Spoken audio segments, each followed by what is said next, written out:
эскілерға деген бір мүдделілік биліктің, саяси биліктің тарапында бар. Жаңағы ұлт мәселесі жөнінде біреу болса, одан кейін мен өзім бір жаман ойым, бұл ескі Қазақстанның ықпалы бар ма деген тұрғыда ойлаймын. Одан ескі Қазақстанның кезінде келді, содан қалыптасып қалды, сол кезде вице-премьер болды, содан бірінші вицеге жетті, осы тұрғыда. Ал енді жаңағы ол жүрген жердің бәрі бөлініп қирап жатыр дегенде, ол енді 30 жыл бойы қалыптасқан энергетика саласы. 30 жыл бойы капитальный күрделі жөндеу көрмеген салалар. Оның жаңағы 80% сатылып кеткен. Клебанк, мысалы үшін жаңа мынау Астананың маңы, жалпы орталық Азияның энергетика саласын түгелдей орталық Азия, централизацияский энергетический группа дейме, соның бәрін сатып алған, соған иелік еткен. Ол жеке меншіктегі дүние. Енді келіп ана апат болғаннан кейін мемлекет араласуға, үкімет араласуға мәжбүр болды, сол жерде эскілер қалып шықты.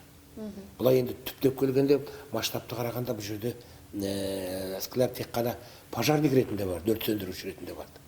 Ал енді қалыптасқан жағдайға кінәрат, осы келген залалға жауапты, ол жаңағы жекеменшік билік, жекеменшік иесі. Мына Тамара Дүйсенованы айтайықшы, әлеуметтік мәселеде қанша жылдан бері отыр? Ескі Қазақстанда да отыр, әлі отыр. Әлеуметтік саласы бойынша министр да болды, қазір вице-премьер әлеуметтік саласы бойынша, ол кісіге денсаулық саласы да қарайды. Біріншіден, Тамара Дүйсенова өте білікті, таза адам. Ол білікті, білімді, сонан кейін ең бастысы өзінің ісіне таза, артында жаңа шұбырған коррупциялық немесе басқа скандал жоқ. Тура жүретін азамат, келіншек дейміз бе, сондай менеджер, біріншіден. Екіншіден, Тамара Дүйсенова басқаратын саланың бәрін оңалтып жіберуге Дүйсенованың жалғыз шамасы жетпейді. Бұл Дүйсенова келіп алған, бұл әлеуметтік сала ғой Дүйсенова. Біздің бюджеттің өзі, мемлекеттік бюджеттің өзі, жаңа социально ориентированный бюджет дейміз ғой. Әлеуметтік негізгі біздің 50%-дан астам бюджеттің жаңағы ол әлеуметтік салаға бағытталған. Соның өзінде біз әлеуметтік жағдайымызды шеше алмай жатырмыз. Сондықтан осы тұрғыдан келгенде біз Тамара Дүйсеноваға қатысты мәселені былай масштабты түрде қарау керек. Ол жерде жаңа пенсияң бар, денсаулық бар, не жоқ ол жерде? Білім бәрі бар. Айналып келгенде қоғамның, қазақтың мәселесінің бәрі Тамара Дүйсенова қолында. Сондықтан енді осы жерде ол жаңғыз өзі бір қырып тастамады екен деп жазғыратын емес. Әрине, ол да бір осы бюрократиялық аппараттың бір несі ғой, тетігі ғой. Басқа бізде амал бар ма? Бізде қалыптасқан жүйе сол. Жоғарыдан айтылған шаруаны атқаруға міндетті, функционалдық тұрғыда. Атқармаса кетеді ертең. Тыңдамаса кетеді. Бізде ол сайланып қойып отырған орын емес қой. Парламент, мысалы үшін сайлап қойса, содан кейін барып ол парламенттің алдында жауап беретін болса, оның біліктілігін, оның жаңа атқарып отырған шаруасын депутаттық корпус шешетін болса, ол бөлек дүние. Ал бұл жерде бір адам тағайындайды, сол адам оны тағайындайды, сол адам алып тастайды. Сондықтан бұл тұрғыдан келгенде ол ана өзін тағайындаған жоғарыдағы лауазымгердің тапсырмасын орындамаса, ол ертең кетеді. Жүйе осындай қалыптасты. Жұманғарин да жаңа келді, жынымды келтірмеші деп журналистерге жауап беретін Жұманғарин вице-премьер. Мына ол кісі де келді, ол кісі де ештеңе қартаған жоқ. Қашанға дейін осындай вице-премьерлерді өкіметтің жанында, басшының жаңа келген Бектеновтің жанына осындай жинап аламыз деймін да. Жұманғарин да келгеніне көп болған жоқ осы? Иә, көп болған жоқ. Былтыр күзде келді ме? Енді былтыр күзден бері 7-8 айдың ішінде Жұманғарин бірдеңені қырып жойып тастады деп оған мысалы көрсеткісі жоқ қой, көрген жоқ сол кісінің көрсеткіші. Жалпы экономикалық салада, жалпы мынау үлкен секторда көрсеткіш ол бірден бола салатын дүние емес, ол мәшине емес, келе жатып бұрыла салатын. Бұл өзі мынау теңіздегі крейсер сияқты дүние, ол пока былай бұрылғанға дейін біраз уақыт керек, маневр керек. Біріншіден, екіншіден сол маневр жасауға мүмкіндік бар ма біздің экономикада? Ол тағы бір мәселе. Енді мен Жұманғаринді жеке бір жата жастана жаңа қорғайын деп отырған жоқ, қорғаштайын деп отырған жоқ. Бірақ мен жағдайды, ситуацияны былай масштабты тұрғыда көріп отырғанын айтамын ғой. Бізде жекелеген тұлғалар өзінің саласына байланысты секторға байланысты мәселені қырып жойып шешіп тастайды деп айта аламын. Ол жерде бір бастамалар көтеруі мүмкін, көрінуі мүмкін, бірақ айналып келгенде сол өзіне залал болып тиеді ертең. Мынау ана жаққа барғысы келіп жүрген ғой. Мынау ана халыққа сенімді болып, ертең президенттік ұсынайын деп жүрген ғой. Деген сияқты мәселелер біздің өзі басқару билік жүйесінде ондай тенденция қалыптасқан. Онда соны жаңағы өзі белсенділігімен көрген азаматқа сондай бір, өйткені президентке күніне жан-жақтан ақпарат тауып отырады. Келетін ақпаратты ағын керемет. Сол ағынның тең жартысы жаңағы, ой, мынау жаман деген сөз келетін болса, президент әрбірден кейін етпен терден жылған, сүйектен жарылған адам. Ол да ертең күні, мынау солай екен ғой деп. Сенуіне мәжбүр болады. Сондықтан біздегі осы жүйе ғой қалыптасқан.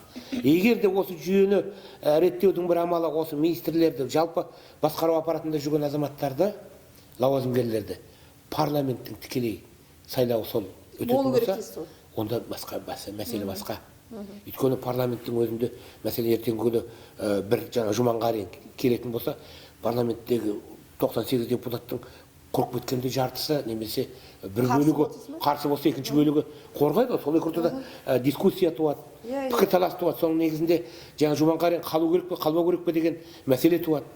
Осы арқылы шешіледі. Ал енді қазіргі жағдайда оны қалай жата жалғыз өзін жазғырасың? Ол да бір осы әрбірден кейін осы жүйенің құрбаны. Ертеңгі күні қалып тастауы мүмкін, тағы бір жерге сайлау, ертеңгі күні премьерге тағайындалуы мүмкін.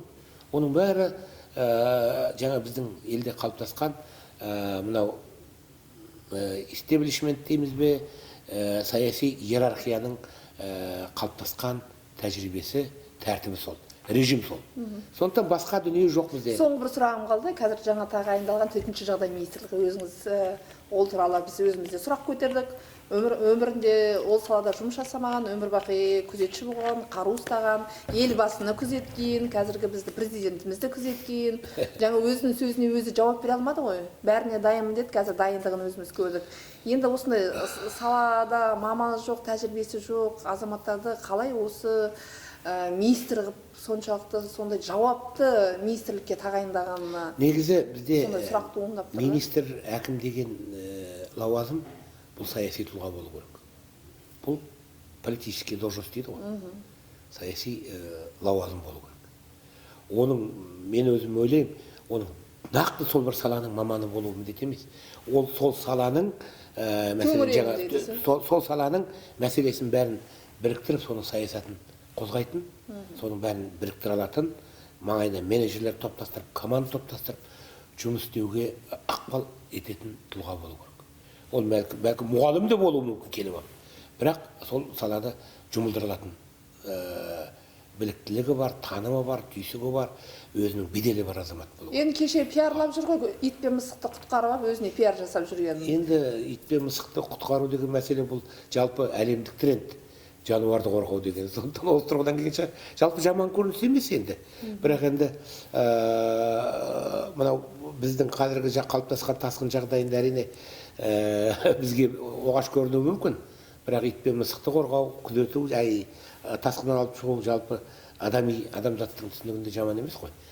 Ал енді бірақ анау енді ит пен мысықты өзі де құтқармаған ғой, жаңағы жұмысшысын суға жібергенде өзі қайықтың үстіне тап-таза болып тұр да. Енді ондай үйте берсең тырнақ астынан кіргізбейтін мәселе көп. Бірақ енді оны да қорғаштап тұрған жоқ. Өзі тағайындалғаны да көп болмаған жігіт қой енді. Осы тасқынның алдында ғана тағайындалды ма сонда. Енді күректің мағынасын түсе алмаған министр айтып отыр ғой. Енді мағынаны түсе алмаған ол кітап оқыған азамат деп ойлайсыз ба негізі? Өмір бақи ол атуды біледі, жаңағы күзеттілікті біледі, бұйрықты ғана біледі. Жоқ, мен жаңа айтып кеттім ғой. Егерде ол тіпті автомат асынып қару атып жүрсе де, негізгі саяси тұлға ретінде өзінің саласын ұйымдастырылатын болса, сол салаға жауап берілетін болса, сол саланың жұмысын, қызметін қамтамасыз ете алатындай тұлға болатын болса, оның бұл жерде сын болмау керек. Енді мен сол жаңағы мына төтенше жағдай министріне байланысты қазір бір анау екен мынау екен дегенде анам өтен сөз айтады. жоқ, біздің редакцияға онандай бір ақпарат келіп жатыр да. Енді бұл кісі қазір министр болып тағайындалды, қазір өз жұмысын облыстарда жүргізіп жатыр, облыстарды аралап жатыр. Бірақ бүгінгі күнге мен Ақордадан басқа ешкімге бағынбаймыз деп сондай ақпараттар соның ішінде тарап жатыр. Сол ақпарат бізге келіп отыр да. Бұл қаншалықты дұрыс? Ақордаға ғана бағынады, басқа ешкімге Енді бағынбаймыз оны дейді. тағайындап отырған Ақорда болғаннан ол кімге бағынады? Ақорда тағайындайды, Ақорда алып тастайды. Ол енді шындықты айтып отыр әрден. Бірақ енді ол сәл саяси тұрғыда қателік жіберген шығар. Осылай Ақорда тағайындады, халыққа қызмет етуге тағайындады десе, егер мені халыққа қызмет ету үшін тағайындады десе, ол әлдеқайда қазір халық оны қабыл етеді. Сондықтан мен халыққа қызмет етіп, шам келгенше қызмет етіп жүрмін. Сіздердің бір жақ күні-түні ұйықтамай, міне осы тасқынның ортасында жүрмін дейтін болса, бұл басқа әңгіме. Бірақ енді оның шешендігі, жаңа риторикасы келмеген шығар. Түптеп келгенде оны сол Ақорда тағайындайды, Ақорда алып тастайды. Ол тура мағынада айтып тұр сондықтан. Сондықтан мен Ақорданың алдында ғана жауап беремін деген тұрғыдағы әңгіме ғой бұл. Ал енді бірақ сол тағайындалған тұлға қалай болғанда да ең бірінші халыққа қызмет ету үшін тағайындалады ғой. Осындай, ол егер де сол әлде бір лауазымда отырған азамат осы тұрғыда қызмет ететін болса, ол өзінің тек қана функционалдық қызметіне емес, өзінің азаматтық халықтың алдындағы перзенттік парызын өтейтін еді.